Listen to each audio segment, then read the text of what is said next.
பல வருடங்களுக்கு முன்னாடி காஞ்சிபுரம் பக்கம் ஒரு சின்ன கிராமம். அந்த ஊர்ல பாலன்னு ஒரு குயவன். மண்பானை செய்வதே அவனோட வாழ்க்கை. அவன் பணக்காரன் இல்லை. ஆனா ஒரு பழக்கம் இருந்தது. பானை சுழலும், சக்கரம் சுத்தும் போதெல்லாம் மனசுக்குள்ள நமசிவாய, நமசிவாயன்னு சொல்வார். ஒரு நாள் வெயில் அதிகம். மண் உலர்ந்து எதுவுமே சரியா வரல. அந்த நாள் ஒரு பானை கூட நன்றாக அமையல. மனசு நொறுங்கி மாலை நேரம் சிவன் கோயிலுக்கு போனான். அங்கே நின்னு அவன் கேட்டது ஒண்ணே, அப்பா, என் கையில திறமை இல்லைன்னா கூட என் நம்பிக்கையை மட்டும் கைவிடாதே. அன்றிரவு கனவுல ஒரு முதியவர் வந்தார். கையில் குச்சி, நெற்றில விபூதி. அவர் சொன்னாரு, பாலா, நாளைக்கு பானை செய்யும் முன்னாடி உன் கைகளை தண்ணீர்ல கழுவு. பிறகு மனசு முழுக்க நிம்மதியா சுழற்று.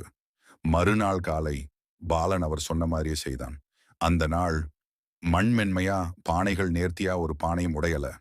ஊர்ல எல்லாரும் அவன் பானையை தேடி வந்தாங்க. பாலன் கோயிலுக்கு போய் விளக்கு ஏத்தினான். அந்த நேரம் அவனுக்கு ஒரு உண்மை புரிஞ்சது. சிவன் அப்பா பெரிய அற்புதங்கள் காட்ட எப்போதும் வெளிப்பட மாட்டார். நம்ம கை, நம்ம உழைப்பு, நம்ம மனசுக்குள்ள இருக்கும் உண்மையான நம்பிக்கையில தான் அவர் மெதுவா செயல்படுகிறார்.